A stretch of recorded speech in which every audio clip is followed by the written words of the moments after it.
বাংলাদেশে বসে যদি আপনি রিটায়ারমেন্টে যেতে চান তাহলে আপনার আসলে ব্যাংকে কত টাকা থাকতে হবে, শুধু ব্যাংকে কত টাকা থাকতে হবে তা না, এই টাকার মধ্যে কতটুকু সঞ্চয়পত্রে থাকতে হবে, কতটুকু ফিক্সড ডিপোজিটে থাকতে হবে, আপনার কি আদৌ গোল্ড কিনে রাখা উচিত নাকি না, পুরো ব্যাপারটা আমরা অ্যানালাইজ করবো আজকের এই ভিডিওতে। ভিডিওটা একটু টেকনিক্যাল, ভিডিওতে আমরা এক্সেল দেখবো এবং এক্সেল পুরো ব্যাপারটা অ্যানালাইজ করার চেষ্টা করবো। বাট বাই দ্য টাইম আপনি এই ভিডিওটা শেষ করবেন, আপনি খুব কনফিডেন্টলি এবং কমফোর্টেবলি বুঝে যাবেন যে আপনি যদি 30 বছর বয়সে বা 40 বছর বয়সে বা 50 বছর বয়সে রিটায়ারমেন্টে যেতে চান বাংলাদেশে বসে, তাহলে আপনার ব্যাকআপ ফাইন্যান্সেস কিরকম থাকা উচিত। আপনি যেরকম ভাবতেছেন ব্যাপারটা একদমই ওরকম না, ব্যাপারটা তার থেকেও অনেক ভয়ঙ্কর। চলেন শুরু করা যায়। প্রথমেই আমাদের একটা বেসিক ব্যাপার বুঝতে হবে, সেটা হলো রিটায়ারমেন্ট জিনিসটা কি। রিটায়ারমেন্ট মানে কিন্তু এই না যে আমি সারাদিন শুয়ে থাকবো, আমি সারাদিন শুয়ে শুয়ে চিকেন ফ্রাই খাবো, কেউ একজন আমার রুমে এসে একটু পর আমাকে খাবার দিয়ে যাবে এবং সারাদিন শুয়ে শুয়ে গেম খেলবো বা টিভি দেখবো। রিটায়ারমেন্ট মানে হইলো আমি টাকার জন্য আর কাজ করছি না, আমার যা পছন্দ আমি শুধু সেই কাজটাই করছি। মজার ব্যাপার হইলো আমার যা পছন্দ তা আমি যখন করছি সেইটাও কোনো কোনো সময় টাকা আমাদের বাই প্রোডাক্ট হিসেবে দিতে পারে। আমার যা পছন্দ সেই কাজটা আমি করার কারণেও আমার টাকায় হইতে পারে। বাট রিটায়ারমেন্টের মেইন কনসেপ্টটাই হলো আমি এখন আর টাকার জন্য কাজ করছি না। যদি আমি আমার পছন্দের কাজ করে এক্সট্রা টাকা পাই খুবই ভালো, যদি আমি এক্সট্রা টাকা না পাই তাতেও কোনো সমস্যা নেই। মাজল টপ, আমার জীবনে তেমন কোনো পরিবর্তন আসবে না, কারণ আমার জীবনে অলরেডি আমার মৃত্যু পর্যন্ত এনাফ টাকা হয়ে গেছে যাতে আমি কমফোর্টেবলি কোনো রকম কাজকর্ম না করেও আমার জীবন চালাইতে পারি। প্রথম প্রশ্ন আপনার নিজেকে যেটা জিজ্ঞেস করতে হবে রিটায়ারমেন্ট প্ল্যানিং এর শুরুতে, সেটা হলো কত টাকা আসলে আপনার লাগে প্রত্যেক মাস কমফোর্টেবলি লিড করতে। এখন এই অঙ্ক এক এক মানুষের জন্য এক এক রকম, কারোর জন্য 50,000 টাকা হইলেই এনাফ, কারোর জন্য আবার 50 লাখ টাকা হইলেও প্রত্যেক মাসে এনাফ হয় না। আমরা একটা বেস ধরে নিই, আমরা ধরে নিই যদি আপনি প্রত্যেক মাসে 1 লাখ টাকা পান বাংলাদেশে, তাহলে আপনি কমফোর্টেবলি আপনার জীবন চালাইতে পারেন। সো মাসে 1 লাখ টাকা, এই অঙ্কটা যখন আপনি জেনে যাবেন তখন আপনার ফার্স্ট কাজ হলো এটাকে 12 দিয়ে গুণ দেওয়া, কারণ আমরা জানতে চাই বছরে আপনি কত টাকা পাবেন। এবং আপনারা দেখতে পাচ্ছেন আমি এক্সেলে এই গুণটা দিয়ে রাখছি। আমি যদি 1 লাখে 12 দিয়ে গুণ দিই তাহলে আমি 12 লাখ টাকা পাবো। সো বছরে যদি আমার কাছে 12 লাখ টাকা থাকে তাহলে আমি ধরে নিচ্ছি আমি কমফোর্টেবলি আমার জীবন বাংলাদেশের মাটিতে বসে কাটাইতে পারবো। ফার্স্ট টাস্ক যেটা, সেটা হলো এই 12 লাখকে আমরা 25 দিয়ে গুণ দেব। এখানে আপনি যেই নাম্বারটাই পাবেন, ফার্স্ট কাজ হলো ওই নাম্বারটাকে 25 দিয়ে গুণ দেয়। একটু পরে বলতেছি 25 কেন বলছি, বাট আপনি 25 দিয়ে গুণ দিবেন। এক্ষেত্রে আপনারা দেখতে পাচ্ছেন 25 দিয়ে গুণ দেওয়ার পরে আমরা পেয়েছি 3 কোটি টাকা। এই 3 কোটি নাম্বারটা বা আপনার যে মাসিক নাম্বারটা ছিল সেটাকে 12 দিয়ে গুণ দেওয়ার পর যে নাম্বারটা হয়েছে, সেইটাকে 25 দিয়ে গুণ দেওয়ার পর যে নাম্বারটা হয়েছে, ওই নাম্বারটা যেটা এই ক্ষেত্রে 3 কোটি, যদি আপনার প্রত্যেক মাসের এক্সপেন্স হয় 1 লাখ টাকা, এই অ্যামাউন্টটা আপনার জেনারেট করতে হবে before you even think about retiring. এই অ্যামাউন্টটা যদি আপনার ব্যাংকে লিকুইড আইডল ক্যাশ হিসেবে না থাকে, সেই ক্ষেত্রে আপনি রিটায়ারমেন্টের কথা ভুলেও ভাবতে পারবেন না। This is a minimum. আমরা ধরে নিচ্ছি, আমরা বুঝতে পারতেছি যে যদি আপনার মাসে এভারেজে খরচ হয় 1 লাখ টাকা, আপনার কমফোর্টেবল লাইফ যদি হয় বছরে 12 লাখ টাকা, তাহলে আপনার এটলিস্ট 3 কোটি টাকা ফার্স্টে থাকতে হবে আপনার রিটায়ারমেন্টের প্ল্যান শুরু করার জন্য। এবার আমরা মজার ব্যাপারে আসি, এই 3 কোটি টাকা দিয়ে আমরা কি করব? 3 কোটি টাকা কি আমরা প্রত্যেক মাসে ওখান থেকে 1 লাখ টাকা করে নিয়ে খরচ করতে থাকবো? না, তাহলে কিন্তু আমাদের টাকা শেষ হয়ে যাবে, আমরা তা করব না। আমরা এই 3 কোটি টাকার মধ্যে 50 লাখ টাকা পারিবারিক সঞ্চয়পত্রে ইনভেস্ট করতে পারি। পারিবারিক সঞ্চয়পত্রের রেট অফ রিটার্ন হলো 9 থেকে 11%। আমরা হিসাবের সুবিধার জন্য এখানে ধরে নিয়েছি 10% রেট। 50 লাখ কেন? কারণ পারিবারিক সঞ্চয়পত্রে আপনি চাইলেও আনলিমিটেড অ্যামাউন্ট ইনভেস্ট করতে পারেন না। বেশিরভাগ সময় পারিবারিক সঞ্চয়পত্রের লিমিট চেঞ্জ হয় এক সময়। আমি যখন এই ভিডিওটা রেকর্ড করছি তখন হলো 45 থেকে 50 লাখের মতো। আমি ধরে নিচ্ছি আপনার 3 কোটি টাকা যেটা ছিল, সেই 3 কোটি টাকার 50 লাখ টাকা আপনি পারিবারিক সঞ্চয়পত্রে ইনভেস্ট করছেন। 10% রিটার্ন এই মুহূর্তে দিচ্ছে পারিবারিক সঞ্চয়পত্র। যদি তাই আপনি করেন তাহলে আপনি প্রত্যেক বছরে পারিবারিক সঞ্চয়পত্র থেকে শুধু ইন্টারেস্ট হিসেবেই পাবেন 5 লাখ টাকা। 50 লাখ টাকা 10% 5 লাখ টাকা, যার মানে হলো প্রত্যেক মাসে আপনি আসলে পাচ্ছেন 41,666 টাকা জাস্ট পারিবারিক সঞ্চয়পত্রের ইন্টারেস্টের রিটার্ন হিসেবে। এখন আপনি তো 50 লাখ টাকা পারিবারিক সঞ্চয়পত্রে ইনভেস্ট করেছেন, আপনার কাছে ছিল 3 কোটি টাকা। সো তার মানে আপনার কাছে এখনো 2.5 কোটি টাকা আছে। এই 2.5 কোটি টাকা আপনি কি করবেন? এই 2.5 কোটি টাকার মধ্যে 1.5 কোটি, সো 2.5 কোটি মাইনাস 1.5 কোটি আপনি ইনভেস্ট করবেন ফিক্সড ডিপোজিটে। এফডিআর মানে হলো ফিক্সড ডিপোজিট রেট, অনেকে এফডিও বলে, অনেকে ফিক্সড ডিপোজিটও বলে। মূলত আপনার কিছু টাকা ব্যাংকে একটা নির্দিষ্ট সময়ের জন্য লক করে রাখা, যার বদলে ব্যাংক আপনাকে একটা ফিক্সড ইন্টারেস্ট রেট দিয়ে থাকে। অন অ্যাভারেজ জেনারেলি আমি বলতেছি, যখন ইকোনমি ভালো থাকে তখন ইন্টারেস্ট রেট খারাপ থাকে, কারণ তখন ব্যাংকের আপনার টাকার অত দরকার হয় না। যখন ইকোনমি খারাপ হয় তখন ব্যাংকের আপনার টাকা বেশি দরকার হয় এবং এই কারণে আপনাকে লোভ দেখানোর জন্য ব্যাংক বেশি ইন্টারেস্ট দেয়। তো এই মুহূর্তে 2024-25 সালে এসে আমি যখন এই ভিডিও রেকর্ড করতে তখন ইকোনমির অবস্থা খুব একটা ভালো না, যেই কারণে এই মুহূর্তে আপনি কোনো একটা ভালো ব্যাংকে গেলে দেখবেন ব্যাংক আপনাকে 6, 7, 8, 9 ইভেন 10% ইন্টারেস্ট রেটও দিতে পারে। ভালো ব্যাংক সাধারণত কম ইন্টারেস্ট রেট দেয়, খারাপ ব্যাংক সাধারণত বেশি ইন্টারেস্ট ইন্টারেস্ট রেট দেয়, কারণ খারাপ ব্যাংকের টাকারও বেশি দরকার, ওদের কাছে খুব বেশি মানুষ টাকা রাখে না। এভারেজে আমরা ধরে নিই আপনি 5% মতো রেট অফ রিটার্ন পাবেন এবং আপনি 1.5 কোটি টাকা ফিক্সড ডিপোজিট করে রাখছেন। আপনার ওই 3 কোটি টাকার মধ্যে 50 লাখ ছিল সঞ্চয়পত্রে, এরপরে আপনি 1.5 কোটি টাকা ফিক্সড ডিপোজিট করছেন। 5% যদি আপনার রেট অফ রিটার্ন হয় বা আপনি যদি 1.5 কোটি টাকা ফিক্সড ডিপোজিট করেন, তাহলে আপনার প্রত্যেক বছরে জাস্ট ফিক্সড ডিপোজিটের ইন্টারেস্ট থেকে আয় হবে 7,50,000 টাকার মতো। এটাকে যদি আমরা মাসে নিয়ে আসি তাহলে প্রত্যেক মাসে আপনার আয় হচ্ছে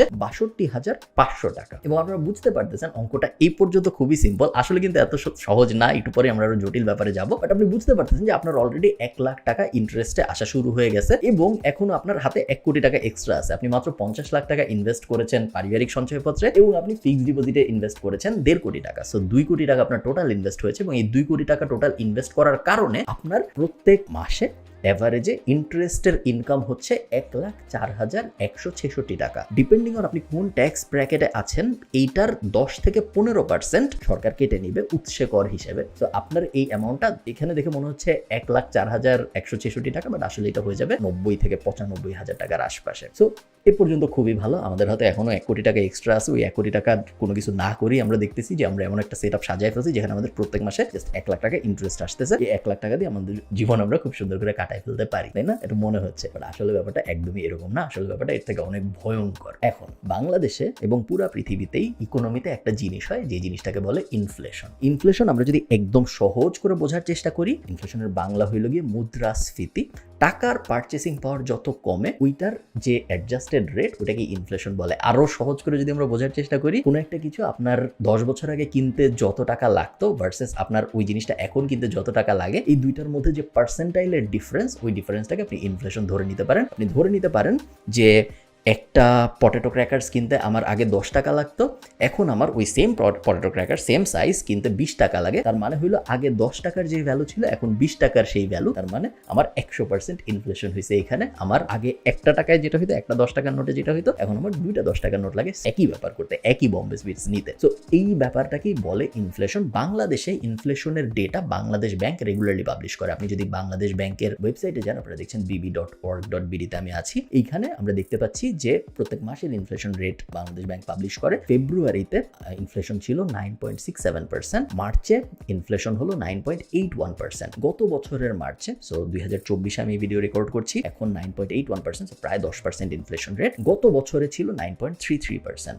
গত 35 বছরের হিসাব যদি আমি দেখি, বাংলাদেশের ইনফ্লেশন রেট 2.5% থেকে 11%-এর আশপাশে ঘোরাফেরা করেছে। গত 5 বছরের হিসাব যদি আমি দেখি, গত 5 বছরে আসলে ইনফ্লেশনের অবস্থা বেশ খারাপ। শুধু বাংলাদেশে না, পুরো দুনিয়ায় ইনফ্লেশনের অবস্থা বেশ খারাপ। শুরুতে কোভিড ছিল, তারপর অনেকগুলো যুদ্ধ হয়েছে, আপনারা জানেন। ইনফ্লেশনের অবস্থা মোটামুটি পুরো দুনিয়ায় খারাপ। আমি ধরে নিচ্ছি আগামী 20 বছরে মিনিমাম 5% ইনফ্লেশন থাকবে। মিনিমাম 5%, আসলে হয়তো এর থেকে অনেক বেশি থাকবে। তো আমি ধরে নিচ্ছি আপনার জীবনে 5% অ্যাডজাস্টেড ইনফ্লেশন আসবে। 5% বলার কারণ হলো সবকিছুর দাম কিন্তু একই রকম ভাবে বাড়ে না। পেট্রোলের দাম যেই হারে বাড়ে ভার্সেস মিস্টার টুইস্টের দাম যেই হারে বাড়ে ভার্সেস চালের দাম যেই হারে বাড়ে, সবকটা বাড়ার রেট সেম না। সবই বাড়ে, বাট সবকটা বাড়ার রেট সেম না। কোনো কিছু অনেক বাড়ে, কোনো কিছু আস্তে আস্তে বাড়ে। সো অ্যাডজাস্টে এভারেজ আমরা ধরতে পারি 5%। খুবই কনজারভেটিভ নাম্বার, আসলে হয়তো এর থেকে অনেক বেশি হবে। 5% ইনফ্লেশন যদি আগামী 20 বছর থাকে এবং আপনি যদি রিটায়ারমেন্টের প্ল্যান করেন, তাহলে আসলে আপনার ওই 1 লাখ টাকার ভ্যালু 2,65,330 টাকা। এখানে আমি ফিউচার ভ্যালুর ক্যালকুলেশন করেছি। আপনারা যারা কমার্স পড়ছেন ছোটবেলায় বা অ্যাকাউন্টিং পড়েছেন, তারা ফিউচার ভ্যালুর ক্যালকুলেশন জানেন। মূলত আমি এখানে যেটা বের করেছি সেটা হইলো, আজকে আপনি 1 লাখ টাকায় যা করতে পারছেন, 20 বছর পরে আপনার কত টাকা লাগবে সেম জিনিসটা করতে। তো মনে করেন আপনি আজকে 1 লাখ টাকার বম্বে সুইটসের চিপস কিনবেন, 20 বছর পরে আপনি ওই সেম সংখ্যক বম্বে সুইটসের চিপস চান, আপনার কত টাকা লাগবে? আপনার 2,65,330 টাকা লাগবে। তার মানে কি? তার মানে হইলো, একটু আগে যে আমরা দেখলাম আমাদের ইন্টারেস্ট থেকে 1,04,166 টাকা আসতেছে, এই 1,04,166 টাকা কিন্তু আমাদের জন্য এনাফ না জীবন কাটানোর জন্য। আজকে আমরা ভাবতেছি এনাফ, বাট এনাফ না। তার কারণ আগামী দিন যত আগাবে জিনিসপত্রের দাম বাড়বে, ইনফ্লেশন বাড়বে এবং এই কারণে আমাদের পারচেসিং পাওয়ার কমবে। হ্যাঁ, ব্যাংক থেকে আমরা ইন্টারেস্ট হিসেবে 1 লাখ টাকাই পাবো, 1,04,166 টাকা, বাট ওই 1,04,166 টাকা দিয়ে আমরা আর কিছু কিনতে পারবো না। আজকে আমরা 1 লাখ টাকা দিয়ে যা কিছু কিনতে পারতেছি ওটার সাথে কম্পেয়ার করলে। সো আমাদের 2,65,330 টাকা লাগবে ইনফ্লেশন অ্যাডজাস্টেড 5% 2% রেটে। এটা যদি সত্য হয় তার মানে হইলো আমাদের হাতে যে 1 কোটি টাকা এখন এক্সট্রা আছে, আমরা কিন্তু 2 কোটি টাকা ইনভেস্ট করছি, আর 1 কোটি টাকা আমাদের হাতে এক্সট্রা ছিল। ওই 1 কোটি টাকার আমাদের এমন কিছু একটা করতে হবে যাতে করে আমরা আরো 1,61,163 টাকা প্রত্যেক মাসে ইন্টারেস্ট হিসেবে জেনারেট করতে পারি। কারণ শুধুমাত্র যদি আমরা মিনিমাম 1,61,163 টাকা এক্সট্রা জেনারেট করতে পারি তাহলেই আমরা ইনফ্লেশন অ্যাডজাস্টেড রেটে 2,65,330 টাকা করে প্রত্যেক মাসে ইন্টারেস্ট পাবো। সো এই 1 কোটি, সোজা বাংলা আমি জানি একটু কঠিন হয়ে যাচ্ছে, বাট আমি সোজা করে বললে এক্সট্রা যে 2 কোটি টাকা তোমরা ইনভেস্ট করে ফেলছি সঞ্চয়পত্রে এবং ফিক্সড ডিপোজিটে, এক্সট্রা যে 1 কোটি টাকা আছে এই 1 কোটি টাকা আমাদের এমন কোথাও ইনভেস্ট করতে হবে যেইখানে ইনভেস্ট করলে আমাদের প্রত্যেক মাসে 1,61,163 টাকা করে আসে আমার কাছে এক্সট্রা। তাহলে আমার টোটাল হবে 2,65,330 এবং আমি আজকের দিনে 1 লাখ টাকা যা করতে পারছি তখন ওই ইন্টারেস্টের টাকাটা দিয়েই শুধুমাত্র ওই সেম জিনিস করতে পারবো। সো এইখানেই ব্যাপারটা একটু ট্রিকি হয়ে যায় এবং এখানে ব্যাপারটা অলমোস্ট ইম্পসিবল হয়ে যায়। চিন্তা করেন 1 কোটি টাকা দিয়ে এমন কোথাও ইনভেস্ট করা যেখানে ইনভেস্ট করলে প্রত্যেক মাসে আমার কমফোর্টেবলি 1,61,000 টাকা আসতেছে, এটা একটা রেয়ার ঘটনা। এবং এই ঘটনাটা রেয়ার হওয়ার কারণেই বাংলাদেশে বেশিরভাগ মানুষ কখনো কমফোর্টেবলি রিটায়ারমেন্টে যাইতে পারবে না 3 কোটি টাকা নিয়েও। তার কারণ 3 কোটি টাকা নিয়েও যদি আপনি রিটায়ারমেন্টে যান, ইনফ্লেশন অ্যাডজাস্টেড যদি মাত্র 5%ও আমরা ধরি, তারপরে আপনার প্রায় 2,65,000 টাকা প্রত্যেক মাসে লাগতেছে ওই 1 লাখ টাকার লাইফটা লিড করার জন্য। আমি কয়েকটা অপশন রেখেছি এখানে যেগুলো মন্দের ভালো অপশন। আপনার হাতে যে এক্সট্রা 1 কোটি টাকাটা আছে, সেই এক্সট্রা 1 কোটি টাকাটা যদি আপনি গোল্ডে ইনভেস্ট করেন, কথার কথা গোল্ডে আপনি ধরেন 1 কোটি টাকা ইনভেস্ট করলেন, গত 3-4 বছরে 2017 থেকে 2021 এই ফেজটায় গোল্ডের দাম প্রায় 50%-এর মতো বেড়েছে, 47% যদি আমি ভুল না করে থাকি। আমি ধরে নিচ্ছি আগামী 10 বছরেও গোল্ডের দাম এই হারেই বাড়তে থাকবে এবং যদি 50%ও বাড়ে সেই ক্ষেত্রে আপনার 1 কোটি টাকার গোল্ড হয়ে যাবে 1.5 কোটি টাকা। ঠিক আছে, তো আপনার 50 লাখ টাকা লাভ হইলো 10 বছরে। আপনি যদি জমিতে ইনভেস্ট করেন, আমি ধরে নিচ্ছি আপনার জমিতে 100%-এর মতো ইমপ্রুভমেন্ট আসবে। আপনি মোটামুটি 1 কোটি টাকার জমি বাংলাদেশের যেখানেই কিনেন, আগামী 10 বছরে ওইটার দাম ডাবল হবে আমি ধরে নিচ্ছি। সো ওটার দাম যদি ডাবল হয় আপনার 1 কোটি টাকা হয়ে যাচ্ছে 2 কোটি টাকা, আপনার 1 কোটি টাকা এখানে এক্সট্রা আসতেছে। বাই দ্য ওয়ে এগুলো কিন্তু মিউচুয়ালি এক্সক্লুসিভ, আপনি সব করতে পারবেন না। আপনি যদি গোল্ডে 1 কোটি টাকা ইনভেস্ট করেন আপনার তো টাকা শেষ, আপনি তো তখন যে আবার ল্যান্ডেও ইনভেস্ট করতে পারবেন না। সেম ল্যান্ডে যদি আপনি ইনভেস্ট করেন আপনি আবার যে গোল্ডে ইনভেস্ট করতে পারবেন না। সো এই ব্যাপারটা মাথায় রাখবেন যে এগুলো সব মিউচুয়ালি এক্সক্লুসিভ, একটাই করতে পারবেন, আপনি সব কটা করতে পারবেন এবং ভেঙে ভেঙে করা রেকমেন্ডেড না। আমি চাই আপনি একটাই করেন যেটা করবেন। সো ল্যান্ডে যদি আপনি ইনভেস্ট করেন 100% সেফ, ধরে নেওয়া যায় আপনার টাকা ডাবল হয়ে যাবে 10 বছরে। গোল্ডে যদি আপনি ইনভেস্ট করেন 50% ধরে নেওয়া সেফ, ধরে নেওয়া যায় আপনার টাকা অ্যাটলিস্ট 50% বাড়বে আগামী 10 বছরে যদি গোল্ডে আপনি ইনভেস্ট করেন। এবং লাস্ট হলো অ্যাপার্টমেন্ট। এই তিনটে আমি অপশনে রেখেছি কারণ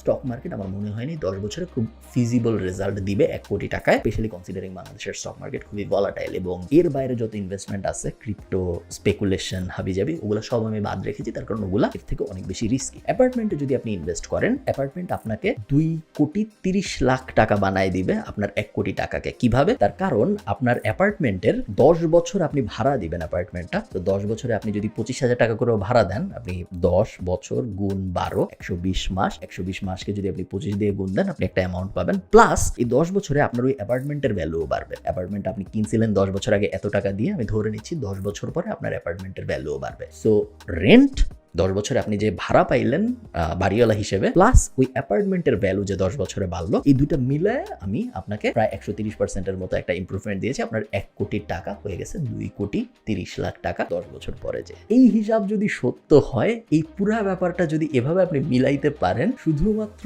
তাহলেই আপনি বলতে পারেন যে হ্যাঁ আমার কাছে এখন 3 কোটি টাকা আছে, আমি রিটায়ারমেন্টে যেতে পারি। প্রবলেম হইলো এই ব্যাপারটা খুবই আনসার্টেইন, মেইনলি 2টা কারণে।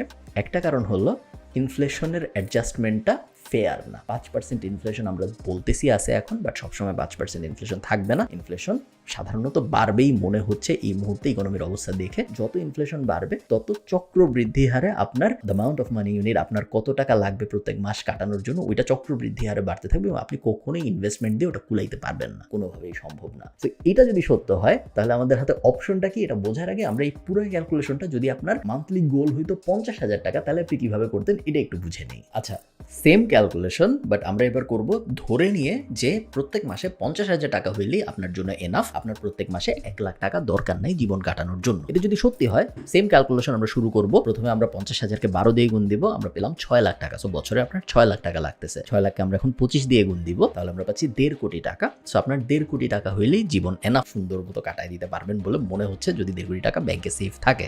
সিমিলার একটা অঙ্ক আমরা করতেছি। সো প্রথমে আমরা পারিবারিক সঞ্চয়পত্রের ফুল লিমিটের বেনিফিট নেওয়ার চেষ্টা করবো। সো পারিবারিক সঞ্চয়পত্রের ফুল লিমিটের বেনিফিট যদি আমরা নিতে চাই, তাহলে আমরা এগেইন 45 লাখ থেকে 50 লাখ টাকা, আমাদের টোটাল 1.5 কোটি টাকার মধ্যে 45 থেকে 50 লাখ টাকা পারিবারিক সঞ্চয়পত্রে দিয়ে দিব। 10% রিটার্ন আমার আসতেছে বছরে 5 লাখ টাকা, বা মাসে আমার আসতেছে 41,666 টাকা। ফিক্সড ডিপোজিটে আমি যদি ইনভেস্ট করি, এরপরে আমার বাকি যে 1 কোটি টাকা আছে তার মধ্যে 50 লাখ টাকা, তাহলে আমার 5% যদি আমি রেট অফ রিটার্ন ধরি, তাহলে বছরে আসতেছে 2.5 লাখ টাকা, বা মাসে আমার আসতেছে 20,833 টাকা। টোটাল আমার হয়ে যাচ্ছে এই 1.5 কোটি টাকার মধ্যে শুধুমাত্র 1 কোটি টাকা ইনভেস্ট করেই মাসে 62,500 টাকা, যেটা থেকে উৎসে 10 বা 15% ট্যাক্স কাটার পরে আমার হয়তো 6,000 থেকে 7,000 টাকা এখান থেকে কমে যাবে, এবং বাকি রকম আমার থেকে যাবে 50,000-এর বেশি থাকবে। সো আমার অঙ্কে দেখতেছি যে যদি 1.5 কোটি টাকা হয়, তার মধ্যে 1 কোটি টাকা ইনভেস্ট করেই আমি প্রত্যেক মাসে 50,000 টাকার বেশি আয় করতে পারতেছি, এবং আমার জীবন সুন্দর মতো চলে যাবে বলে মনে হচ্ছে। আমার ব্যাংক অ্যাকাউন্টে 1.5 কোটি টাকা থাকলে আমি রিটায়ারমেন্টের প্রস্তুতি নিতে পারি। বাট আসলে ব্যাপারটা এরকম না। তার কারণ আপনারা জানেন যে এখন আমরা ইনফ্লেশন অ্যাডজাস্টেড অঙ্কটা করব। ইনফ্লেশনের অ্যাডজাস্টমেন্ট যদি আমরা করি, এবং আমরা যদি 5% ইনফ্লেশন ধরে সেম অঙ্ক আবার করি, 5% ইনফ্লেশন ধরলে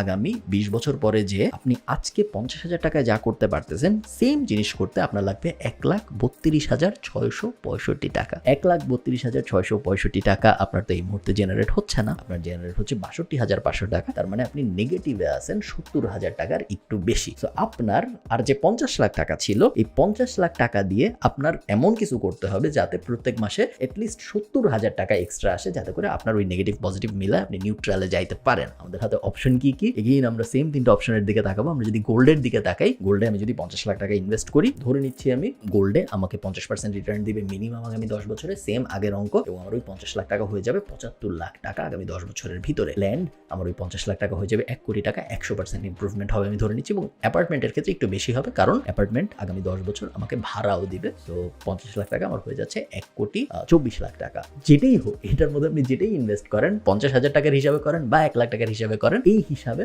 আসলে আপনার পক্ষে রিটায়ারমেন্টে যাওয়া সম্ভব না। মেইন রিজনটাই হইলো ইনফ্লেশনকে আপনি অ্যাডজাস্ট করতে পারতেছেন না। এগুলোর কোনোটা দিয়েই সম্ভব না। কিভাবে তাহলে সম্ভব? আমি আরেকটা শিটে একটা অন্যরকম অঙ্ক করে রাখছি, জাস্ট আপনাদের দেখানোর জন্য যে এইটা হইলে এই মুহূর্তে আসলে সম্ভব। তো আপনি যদি রিটায়ারমেন্টে যেতে চান, এবং সেম অঙ্ক আমরা যদি আরেকবার একটু করি, যে আপনার প্রত্যেক মাসে 1 লাখ টাকা লাগবে আপনার জীবন চালানোর জন্য, এবং আপনি এমন জায়গায় ইনভেস্ট করতে চান যাতে করে প্রত্যেক মাসে আপনার 1 লাখ টাকা করে রিটার্ন আসে কোনো কিছু না করে, তাহলে তো আপনি রিটায়ারমেন্টে যেতে পারতেছেন। 1 লাখ টাকা আপনার প্যাসিভ ইনকাম হচ্ছে। এগেইন আমরা সেম জিনিস করবো, জাস্ট এইবার আমরা মাল্টিপ্লাই যখন করব, তখন 25 দিয়ে মাল্টিপ্লাই না করে আমরা 50 দিয়ে মাল্টিপ্লাই করবো, এবং সেই ক্ষেত্রে আমার 1 লাখ টাকাকে 12 দিয়ে গুণ যখন আমি করেছিলাম 12 মাসের জন্য, আমার হয়েছিল 12 লাখ টাকা, এবং 12 লাখ টাকাকে এবার আমরা যখন 50 দিয়ে গুণ দিব, তখন আমার 6 কোটি টাকার একটা অ্যামাউন্ট আমরা পাবো।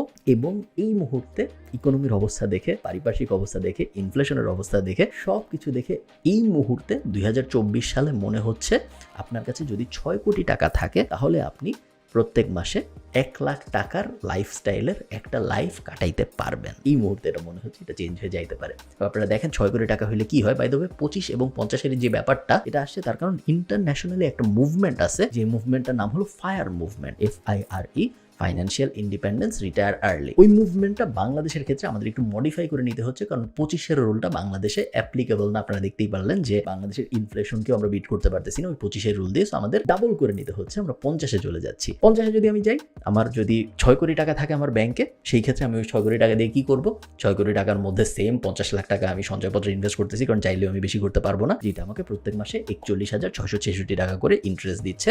বাকি আমার যে পুরো টাকা আছে 5,50,000 টাকা, এই পুরোটা আসলে আমি ফিক্সড ডিপোজিট করে ফেলবো কোনো একটা রেপুটেড ব্যাংকে 5% ইন্টারেস্ট রেট ধরে। সেই ক্ষেত্রে আমার ইয়ারলি ইনকাম হবে, আপনারা দেখতে পাচ্ছেন, প্রায় 27 লাখ টাকার মতো, বা আমার মাসে ইনকাম হবে 2,29,166 টাকা জাস্ট ইন্টারেস্ট থেকে। তো টোটাল আমার এই 6 কোটি টাকার ইন্টারেস্ট আসবে সঞ্চয়পত্র এবং ফিক্সড ডিপোজিট মিলায় 27 লাখ টাকার মতো, 2,70,833 টাকার মতো মাসে, এবং এই 2,70,833 টাকা জাস্ট ইনফ্লেশনকে বিট করে। তো 1 লাখ টাকার ভ্যালু আমার 20 বছর পরে যে হবে 2,65,000 টাকা। আজকে 1 লাখ টাকা আমি যা করতে পারতেছি, 20 বছর পরে যে ওই সেম কাজটা করতে আমার লাগবে 2,65,000 65,000 টাকা। এই যে ইনভেস্টমেন্ট প্ল্যান, এই ইনভেস্টমেন্ট প্ল্যানে আমার মাসে আসবে 2,70,000 টাকা। তো 2,65,000 টাকার জীবন আমি 2,70,000 টাকা দিয়ে কাটাবো, আমার 5,000 টাকার মতো এক্সট্রা থাকবে, খুব আহামরি এক্সট্রা না। তো আপনারা বুঝতে পারতেছেন যে ভয়ঙ্কর ব্যাপারটা কি। 6 কোটি টাকাও যদি আপনার ব্যাংকে থাকে এবং আপনি যদি বাংলাদেশের ট্র্যাডিশনাল ইনভেস্টমেন্ট রাউটের মধ্যে দিয়ে যান, আপনি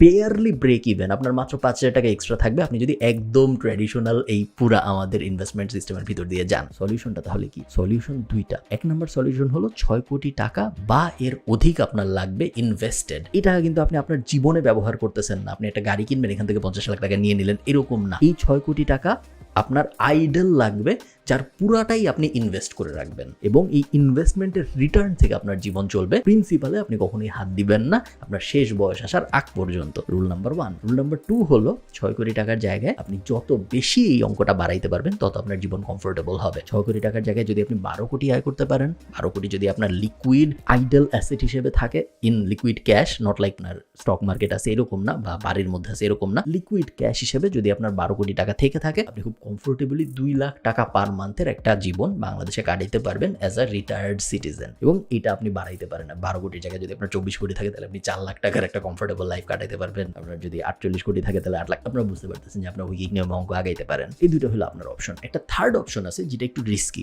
সেটা হলো আমরা জানি গোল্ড আমাদের 50% মতো রিটার্ন দিচ্ছে। যদি আমরা 10 বছরের হিসাব করি, সেফলি বলা যায় গোল্ড আমাকে 50% মতো রিটার্ন দিবে। আমরা জানি অ্যাপার্টমেন্ট বলি বা ল্যান্ড বলি সবই আমাকে 50 থেকে 100% মতো রিটার্ন দিবে। আজকে যদি আমি 1 কোটি টাকার একটা জমি কিনি, চান্স খুব বেশি যে 10 বছরের মধ্যে ওই জমির দাম 2 কোটি টাকা হয়ে যাবে, 100% মতো রিটার্ন আমি পাবো। এগুলো সবই কিন্তু হাইপোথিসিস। এমনও হইতে পারে যে ওই জমির ভিতরে খুব জটিল একটা সমস্যা হয়েছে, ওই 1 কোটি টাকার জমি 0 টাকা হয়ে গেছে। আমি জাস্ট কমন সিনারিও বলতেছি, এক্সেপশন কিন্তু এক্সাম্পল হিসেবে আমরা ব্যবহার করতেছি না। কোনো কিছুই এমন নাই যেটা আমাকে 100%-এরও বেশি রিটার্ন দিচ্ছে। গোল্ড, অ্যাপার্টমেন্ট, জমি, সঞ্চয়পত্র, ফিক্সড ডিপোজিট, এফডিআর, অমুক তমুক, এমন কিছুই নেই যেটা আমাকে 100%-এর বেশি রিটার্ন দিচ্ছে। তার মানে হইলো আমি 100 টাকা দিচ্ছি, সে আমাকে 200 টাকার বেশি ফেরত দিচ্ছে, এরকম কিছুই নাই। এরকম একমাত্র অপশন হলো আপনার হাতে, যদি আপনার বয়স কম হয়, স্পেশালি যদি আপনার বয়স 22 থেকে 30 এই ব্র্যাকেটের ভিতরে থাকে, একটা সাইড হাসেল বা একটা বিজনেস টাইপ কিছু শুরু করা যায় নাকি দেখতে। কারণ বিজনেস এমন একটা জিনিস যেখানে আপনি 100 টাকার কোনো কিছুতে ইনভেস্ট করলে ওইটা 200 টাকার বেশি হয়ে ফেরত আসার চান্স অনেক বেশি। সো 100%-এর অধিক রিটার্ন দেওয়ার চান্স আসলে অনেক বেশি। একই সময়ে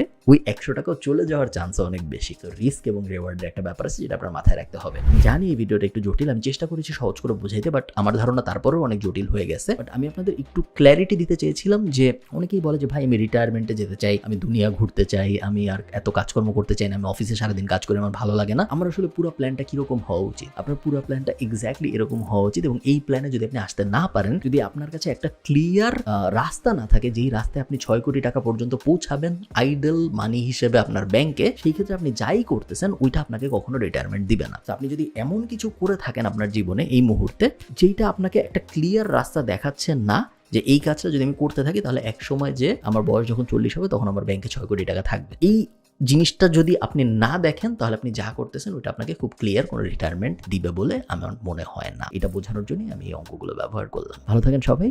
এরকম অ্যানালাইসিস টাইপ ভিডিও যদি আপনাদের ভালো লাগে আমাকে কমেন্টে জানাবেন। আমি আরও কয়েকটা অ্যানালাইসিস টাইপ ভিডিও করার চেষ্টা করব, স্পেশালি বিভিন্ন টাইপের ইনভেস্টমেন্ট নিয়ে। So gold versus crypto versus জমি ইত্যাদি এই ইনভেস্টমেন্টগুলো নিয়ে আমার যেহেতু ব্যক্তিগত অভিজ্ঞতাও আছে, আমি ব্যক্তিগতভাবে প্রায় সব কিছুতে ইনভেস্ট করেছি, তো আমি আমার ব্যক্তিগত অভিজ্ঞতা শেয়ার করতে পারবো। প্লাস আমি আপনাদেরও জানাতে পারবো যে এগুলো ইনভেস্ট করাটা আদৌ ওয়ার্থ ইট নাকি। বেশিরভাগ সময় দূরের থেকে অনেক এক্সাইটিং মনে হয়, বাট আসলে অত এক্সাইটিং না। এক্সেলের মধ্যে যখন আমরা নিয়ে আসি তখন খুব ক্লিয়ারলি বোঝা যায় যে কি দিয়ে আসলে কি করা সম্ভব। ভালো থাকেন সবাই, সবার সাথে আমার কথা হবে পরের কোনো একটা ভিডিওতে। টাটা।